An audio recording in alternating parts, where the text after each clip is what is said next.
Assalamualaikum warahmatullahi wabarakatuh, anak-anakku yang saya cintai dan yang saya banggakan. Oke, pada kesempatan ini kita akan belajar bersama. Sudah sampai di pembelajaran yang ke-6 di tema 1, subtema yang ketiga.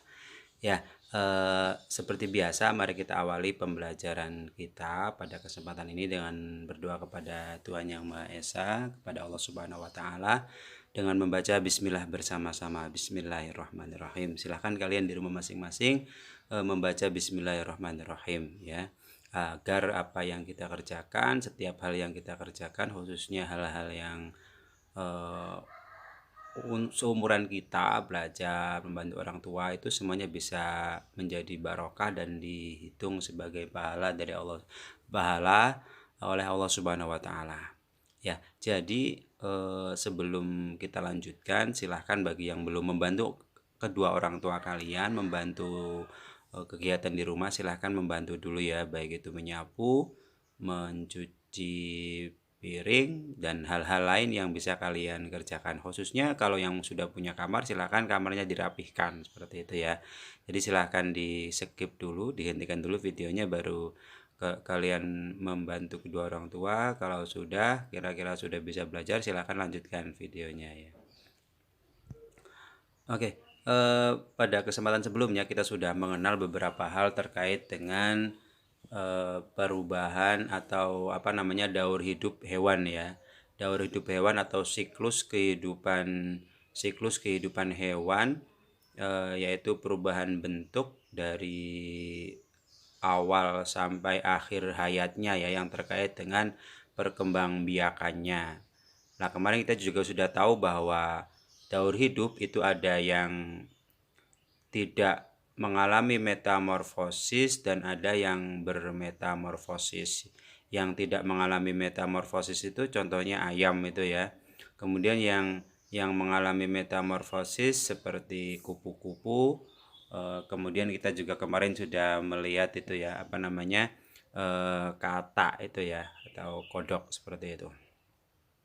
Ya, di sini kita juga melihat gambar yang sama ini ya, ini proses daur hidup yang termasuk metamorfosis nyamuk seperti itu. Jadi nyamuk yang biasa kita temui setiap hari, baik banyak atau sedikit ya. Semoga di rumah kalian juga tidak banyak seperti itu. Itu diawali dari telur, kemudian menjadi jentik.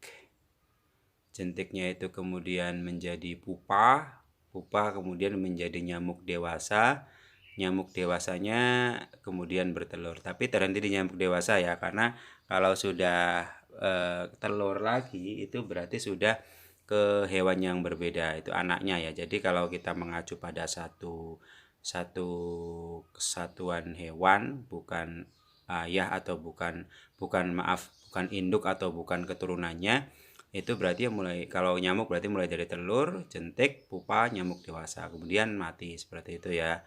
Nah, itu anaknya yang di apa namanya yang nyamuk dewasa itu bertelur, itu menjadi awal lagi seperti itu. Jadi inilah proses metamorfosis yang ada pada nyamuk ya. Dari telur kemudian menjadi jentik, kemudian menjadi pupa seperti itu ya, seperti yang bisa kalian lihat pada gambar, kemudian menjadi nyamuk dewasa. Nah, di sini ada tulisan, silakan kalian baca yang keras di rumah ya. Pertumbuhan nyamuk. Nyamuk menjadi daur hidup seperti hewan lainnya. Daur hidup nyamuk dimulai dari telur. Telur nyamuk berada di atas air. Ketika sudah menetas, telur menjadi jentik. Jentik berubah menjadi pupa. Setelah beberapa waktu, pupa berubah menjadi nyamuk. Tahapan perkembangan nyamuk berlangsung sangat cepat dan terjadi pada media air. Beberapa nyamuk dapat menjadi penyebar penyakit yang mematikan. Contoh penyakit yang ditularkan nyamuk adalah demam berdarah. Penyakit demam berdarah dapat mengakibatkan kematian. Selain demam berdarah, banyak lagi penyakit lain yang ditularkan nyamuk. Salah satu penyebab berkembangnya nyamuk adalah banyaknya genangan air. Membersihkan lingkungan serta membuang benda-benda yang sudah tidak dipakai agar tidak dijadikan tempat berkembangbiakan nyamuk. Oleh karena itu, mari kita bersama-sama mengingatkan masyarakat agar menjaga lingkungan melalui poster lah di sini ya. Kalau kita di kelas ini bisa kita praktekkan ya, membuat poster bersama-sama dengan bekerja kelompok ya. Ada yang dimulai dengan berdiskusi, menentukan kalimatnya seperti apa, bentuknya seperti apa, kemudian baru dibuat dalam sebuah kertas ya. Yang kalau di sekolah kita biasanya memakai yang murah-murah, pakai kalender itu yang ada di sekolah gratis. Tapi karena tidak bisa kita lakukan ya kita lewati saja ya. Oke anak-anakku yang saya banggakan, kemudian pada halaman selanjutnya kita akan berlatih menyampaikan pesan. Ya, kita harus terbiasa untuk berbicara kepada orang lain, meskipun harus kita batasi ya, jangan berlebihan. Nah, ini harus berlatih. Nah, di sini kita diperintahkan menuliskan saran kita jika ada teman atau tetangga kita yang melakukan hal-hal seperti ini. Di situ yang pertama, ada seorang anak yang membuang sampah sembarangan. Apa saran yang akan kamu sampaikan? Seperti itu ya. Perlu diketahui oleh anak-anak, jadi saran atau kalimat saran itu biasanya mengandung kata sebaiknya, seharusnya, alangkah lebih baik, seperti itu. Alangkah lebih baik jika, seperti itu. Dan lain-lain yang sejenis. Jadi contoh, semisal ada gambar apa ya? Oke, kita ambil gambar yang bawah ya. Di situ sebentar. Di situ pada gambar yang bawah, di sekitar depan rumah tetangga ada banyak sampah juga kaleng bekas air hujan. Saran apa yang akan kamu sampaikan? Nah, ini Pak Guru beri contoh ya. Apa saran yang bisa kita sampaikan seperti itu. Nanti kita bisa menulis jawaban seperti ini. Sampah seperti banyaknya sampah, khususnya kaleng bekas yang berisi air hujan, itu bisa menimbulkan banyak penyakit.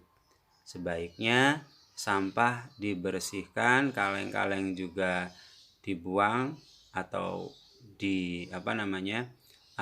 dijual kepada para penjual rosok, seperti itu.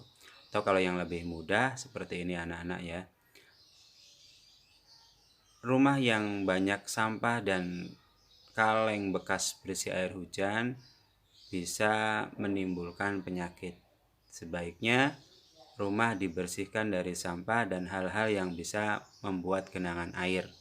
Seperti itu ya. Nah, ini yang tugas kalian yang pertama ini, kalian gambar yang pertama itu ya, gambar ada anak yang membuang sampah, itu kalian tulis saran yang bisa kalian sampaikan. Tulis di buku tugas kalian, kemudian beri kode. Nanti kodenya Pak Guru kirimkan di grup ya. Oke, nyamuk senang tinggal di air yang tergenang. Nyamuk berkembang biak di media air. Sekali bertelur, nyamuk itu bisa menghasilkan ratusan telur. Jagalah lingkungan dan penampungan air di sekitarmu agar tidak dijadikan tempat berkembang biak nyamuk. Silakan diperiksa di rumah masing-masing ya. Kalau ada genangan air, kalau ada kaleng-kaleng bekas dan atau lainnya yang bisa menampung air, itu bisa saja menjadi sarang nyamuk berkembang biak. Padahal tadi sudah kita ketahui ya, sekali berkembang biak nyamuk itu menghasilkan ratusan telur. Jadi satu nyamuk itu bisa menghasilkan ratusan telur. Bagaimana kalau nyamuknya ada 100 kali 100 ya, hasilnya bisa kalian hitung di rumah kalian masing-masing. Jagalah selalu kebersihan lingkunganmu untuk menjaga kesehatanmu. Di situ ada gambar rumah sakit ya. Jadi daripada kita masuk ke rumah sakit, lebih baik kita menjaga lingkungan agar kita terhindar dari penyakit yang ditimbulkan oleh nyamuk paling tidak ya. Banyak pasien hitung dengan perkalian. Perhatikan perkalian 130 kali 3 dengan cara bersusun. Kemarin kita sudah mempelajari dan mempraktekkan ya. 130 semisal di sini ya. 130 kali 3 ya, berarti yang pertama adalah 2 kali 0. Oh maaf, yang pertama adalah 3 kali 0 ya, ini salah ya. Atau 0 kali 3 seperti itu. Yang pertama adalah 2 kali 0. 3 kali 0, 0. Kemudian selanjutnya adalah 3 kali 3, 9. kemudian yang terakhir adalah 3 kali 1, hasilnya 3. Berarti sudah selesai, berarti hasilnya adalah 390. Jadi 130 kali 3 atau sama dengan 3 kali 130 itu hasilnya adalah 390. Nah, di sini semisal sebuah rumah sakit setiap hari dikunjungi 130 orang pasien dalam waktu 3 hari, berapa banyak pasien yang mengunjungi rumah sakit itu berarti yang kita hitung tadi ya. 3 hari setiap harinya ada 130. Berarti 3 kali 130. Hasilnya tadi 390. Nah, di sini ada tugas yang kedua, nanti kalian selesaikan di rumah ya, di buku tugas kalian. Cukup nomor 1 dan nomor 2 saja, tapi caranya itu seperti pada contoh yang tadi. Jadi dimulai dari ini ya. Yang pertama, berapa kali berapa, hasilnya berapa. Yang kedua, berapa kali berapa, hasilnya berapa. Terakhir, berapa kali berapa, hasilnya berapa. Seperti itu ya. Itu ya anak-anak tugas yang kedua. Jadi cukup nomor 1 dan nomor 2 saja.